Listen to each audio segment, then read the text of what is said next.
Hello, I'm Velicia Moore-Toliver, and I am a PhD student at Prairie View A&M University.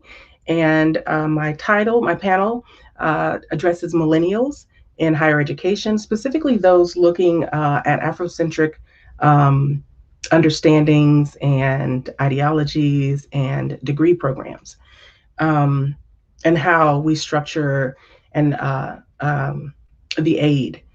And I have an amazing panel. I'm so excited about this panel.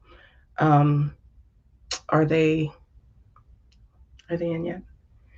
Yeah, they're here. Okay. And yes, okay. So I have Dalen and Drake Ellis. They are out in Nevada? Nevada, yes. They attend the Community College of the Air Force. Drake, you went to another school prior to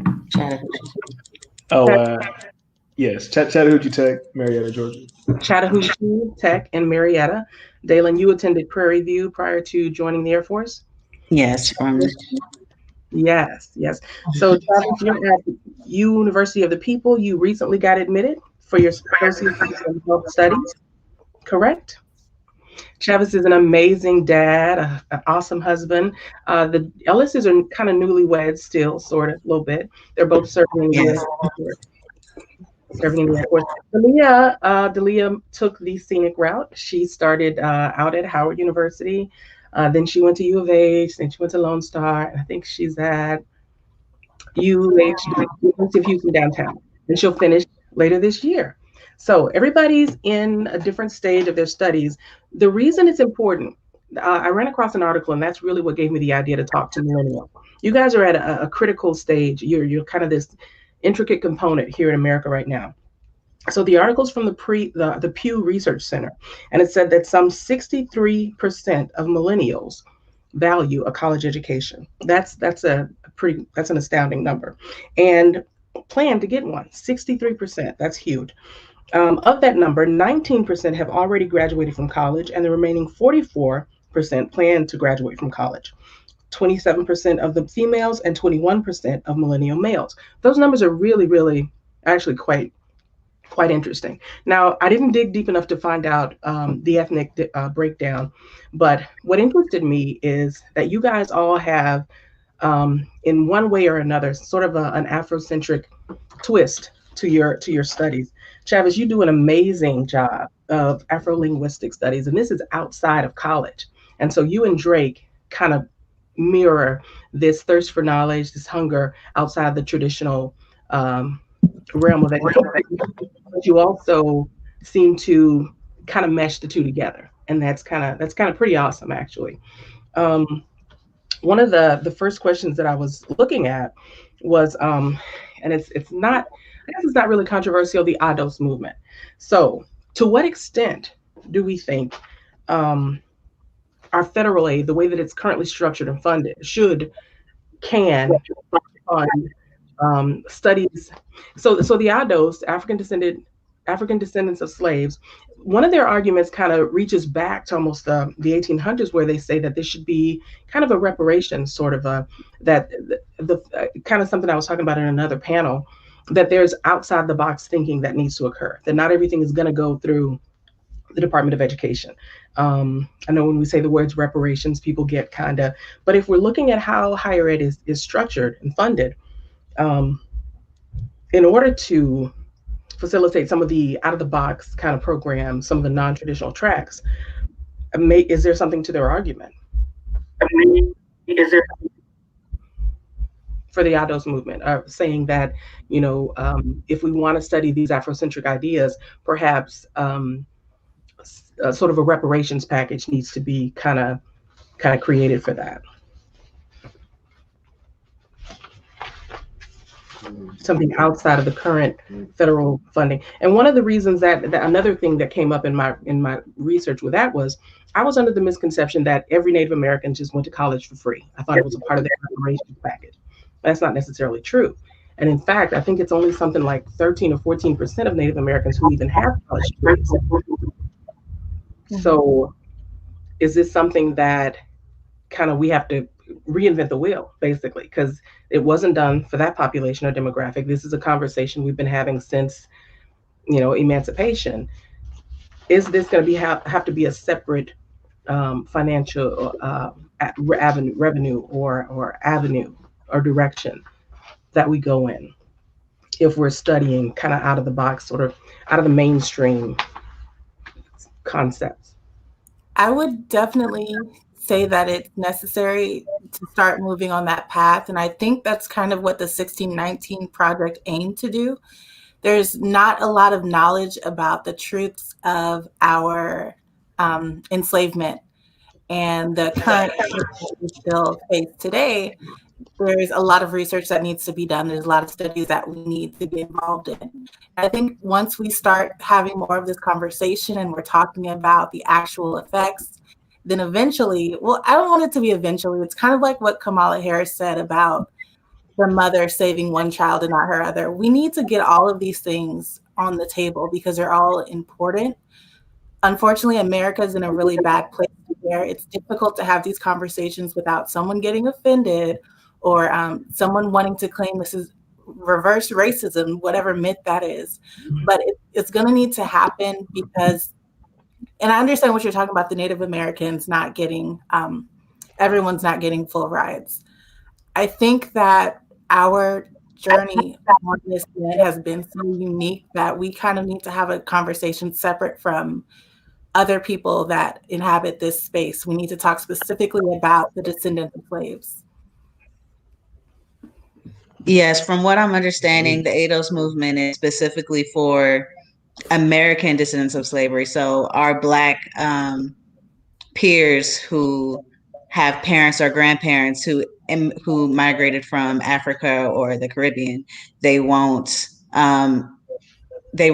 benefit from whatever reparations that we're trying to achieve. So the ADOS movement is also very controversial. So it's going to be difficult trying to incorporate that with HBCUs and higher education. We have from my experience in Prairie View, there was a lot of African students there from different parts of Africa. So it's going to be it'll be very controversial to try to mesh those two together.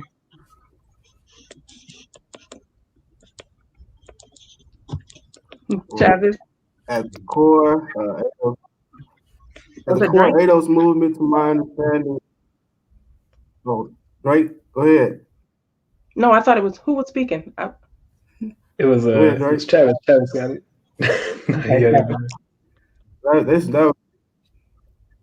Yeah. As far as my understanding about ADOS, the whole movement is, it's centered around tangibles, specifically for ADOS. So, and being that ADOS concept is also a demographic, it's essentially already a part of the higher education by people already being, of ADOS in school. So that's by default. It's just a matter of recognition of their message from that movement by the American higher education system or institutions, however we're gonna label it. But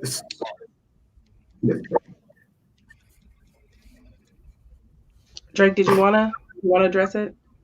Oh, well, Dylan kind of already okay said how you gonna feel, so I'll just let you have it. Yeah. So that kind of segues us into the whole Biden's movement with forgiving student loan debt. Is that going to drastically alter the landscape? Like, how do we?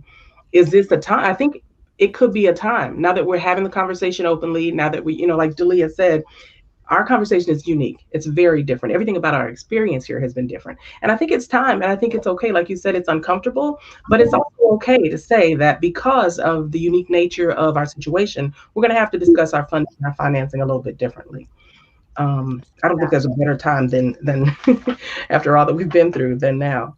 So he's looking at initially talking about $10,000 for giving $10,000. And he said he could do that with an executive act. So the 50,000, I think that may have been a bit of a reach. I don't know, but at this point, 10,000. We're not maybe though saying student debt forgiveness or loan forgiveness, which is a different conversation than what we're saying about restructuring the way that African descendants of slaves receive federal funding. Now, there are some I guess they're called set-asides for Native Americans. They aren't universal. Is that a segue in? Is that kind of how we start our conversation by saying, well, this is what's happened in the past? I don't know necessarily that it should mirror the current conversation about student loan forgiveness, though. But we do want to encourage this movement for people going to school and getting degrees and not having whopping debt when they get out. And I agree with that it shouldn't mirror the national conversation because we are very unique, though there should be a conversation because paying this much for school is ridiculous. It's going to pay for like a year or so. But we do need to revamp this education system because it is outrageously ridiculous. And I know I voted Bernie and he had this whole free community college thing that I was on board with. But realistically, and how we are now, for whatever reason, the nation isn't set up for it.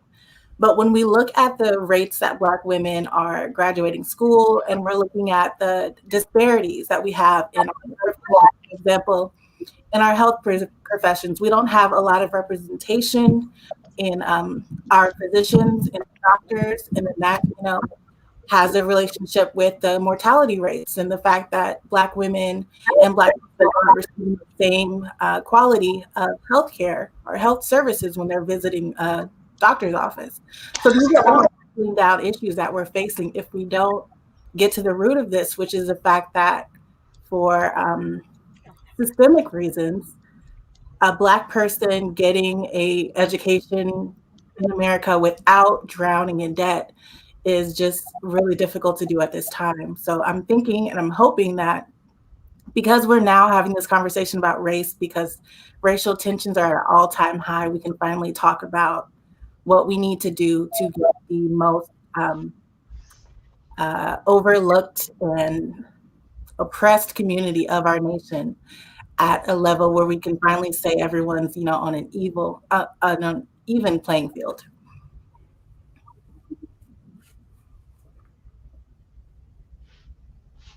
Agree with that. Okay. Really super accurate. Super accurate assessment. Yeah, great. Okay, so Dr. Hoffman-Miller mentioned the state legislature, and that's a very good point. And so if that keeps happening, though, we have and that's another issue that America faces, is that a lot of our regulations are state and not federal. And so when we're battling regulations and legislation with the state and with the federal government, we almost always come to an impasse. But I think those are battles well fought. It's just the issue that our representatives don't represent us. We have people that are put in office and that have been in these seats for way too long. They don't have any type of understanding of millennials, of the issues that we're going through. A lot of these issues are they're focused on what the lobbyists are telling them, what the donors, what the sponsors are telling them. No one's talking to us about what we need in order to be successful. And I think that once we start getting representatives that actually represent us, live in our communities, talk to us on a daily, maybe we can start having some of these changes. But as long as we have the same people, we're going to get the same results. I think if COVID in this last election has taught us anything, it's that a lot of things need to be restructured, period.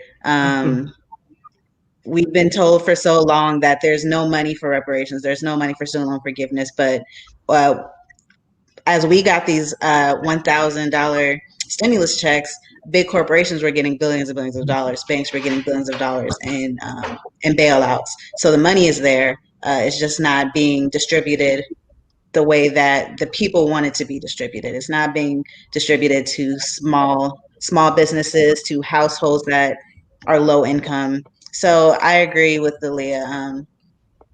Yeah, the fight is essential and it's needed, and a lot needs to be changed. Anybody? If not, we're going to move about this conversation is going to move to kind of shift gears. And I want to do a disclaimer about just another myth that I ran into when it, Dr. Hoffman, did you want in? Hello, everyone. I'm really fascinated by this conversation, especially being led by the wonderful Velicia Oliver. Glad to see that we have PV alum and that we have individuals from across the country. I just wanted to make one point. It's critical that we vote. Universities did not want to raise tuition. We were forced to raise tuition. And the reason that occurred is because state legislatures cut the funding formula for universities in order to pay for what the services, the education, the books, the buildings, and everything that goes along with it. There was no choice but to increase tuition. So if you want your tuition reduced, rid of those state legislators that decide how much you're going to pay for an education that they didn't want you to have in the first place. Remember, they really did not want us all to be educated and be controlled that way. But it's critical. That's why we need to understand finance. Mm-hmm. Speaking of finance, the next. Oh, go ahead, Travis. Is that you? No, I agree. To stating facts. Okay, good deal. What was that? Is there a lag? Is it me? No? Okay, so I want to put a disclaimer. Every time we talk about Afrocentric studies, Africana studies, we don't necessarily have to intertwine that with sports and athletics.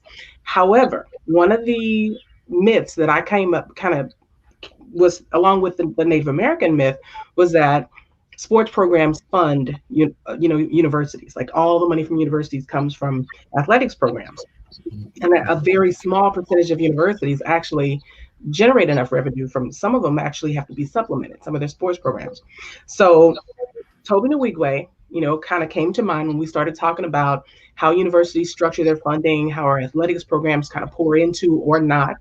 And then these student athletes, something happened in California recently where they started to allow student athletes to benefit from their image or their likeness or their autograph. And the NCAA has kind of, so far it seems like it's going along with it. But in the case of Toby Nwigwe, he's this great musical artist right now, but he started out, he graduated from A-Leaf here in Houston. I think he went to University of North Texas, UNT, played football, got injured. And so what it kind of exposed was this, not every athlete gets to finish his degree with the way we currently structure their funding, athletics funding. So his means to support himself, his future, his goals was kind of impacted. Thankfully, he managed to pivot and really capitalize on other talents. But I think we have to agree that a lot of student athletes don't. And so that mirrored with, I was thinking about how those athletes are impacted by the way we structure and fund their educations. And then former President Obama's memoirs came out. And one of the excerpts showed him coaching his daughter's basketball team when she was in elementary school. And they were playing against the Sidwell Friends. And I think the average cost of tuition for this elementary program is $45,000 a year. for elementary school. But those parents were upset because Obama got, I think it was a student from Duke University, his last name was Love, to come out and help coach the, I don't know, 11-year-old girls. So the parents of the Sidwell friends thought that it was unfair. They were generating too much attention. They had an unfair edge. Again, these parents are paying $45,000 a year. If they wanted someone reputable or famous in the sport to come out, they probably. Anyway, the issue was now we have Deion Sanders at JSU and at Jackson State. That to me is not necessarily. I mean, it's comparable in that there are two famous figures, and I don't know that it creates an unfair advantage. It could create a profitable trend for HBCUs, especially as we look at how athletics can potentially, if they aren't already, kind of help fund and support these universities. And as a consequence, those student athletes. So I looked at the top ranked, I got a list from 2016.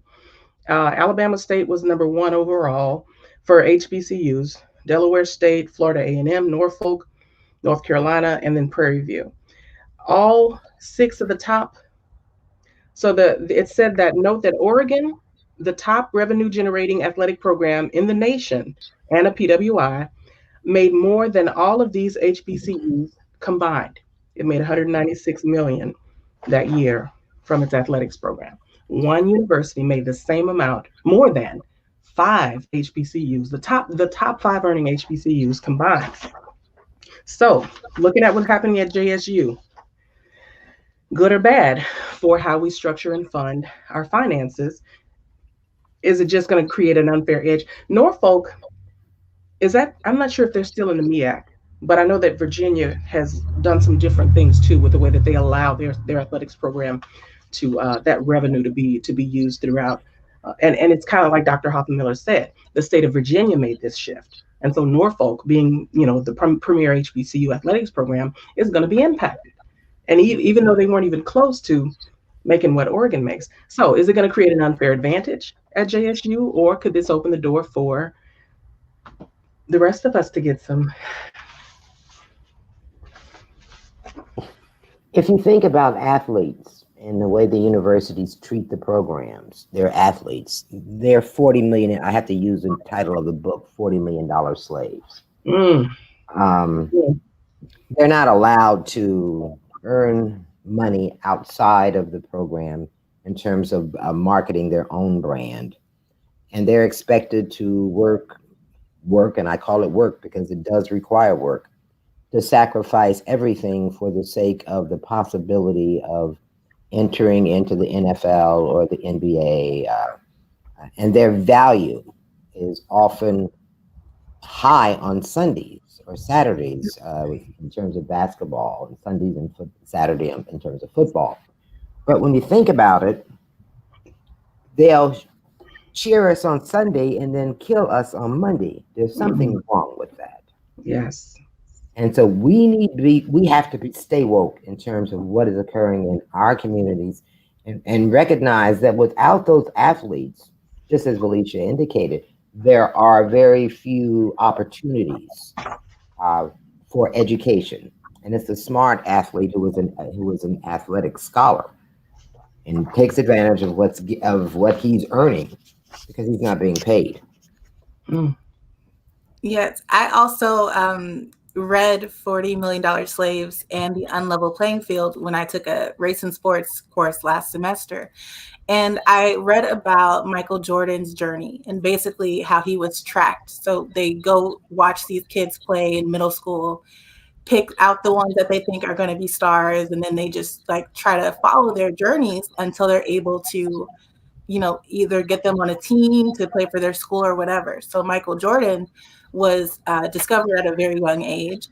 The coach of the person that wanted him to play for their high school ended up moving their entire family out to the suburbs so that he could play and be zoned to this school. And in the long run, there were instances where he was, kind of, I don't want to use the term given grades, but he received a lot of help that normal students would not get because he was this star athlete. And that happens with a lot of our athletes. We cushion their educational journey. We make it as simple for them because we don't want them to focus on their studies. We want them to focus on their sports. So whatever they need to do to pass, they can get out on the field or the court is our main goal with these athletes. And in the long run, you get these players that have been inner city their whole lives, that they've been around their family, their community. You take them out of their comfort zone because you want them to start making money for you. You put them in a suburb, they have to try to struggle with fitting the image you want for them and their identity, their culture.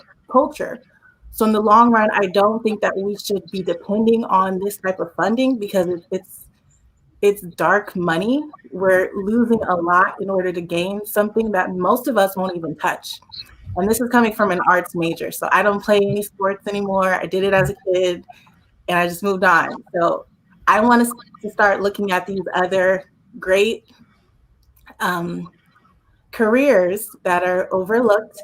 We call them soft sciences, our communications, our theater arts, our all of these jobs that we're used to getting services from every day. We're watching the news, we're watching Netflix. These people are not going to touch money the way that these athletes do. And there's no one, taking our tests for us. And it's kind of a harsh conversation to have, but I just feel some type of way about it.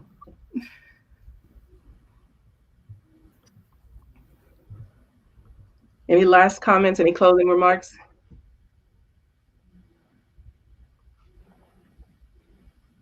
If You're not, the future. Agreed. Take advantage of it. That's what I was going to wrap up with. I'm really excited about this generation. You guys are making some incredible moves. This group in particular, I'm especially proud of. So thank you again, guys. Thank you so very much.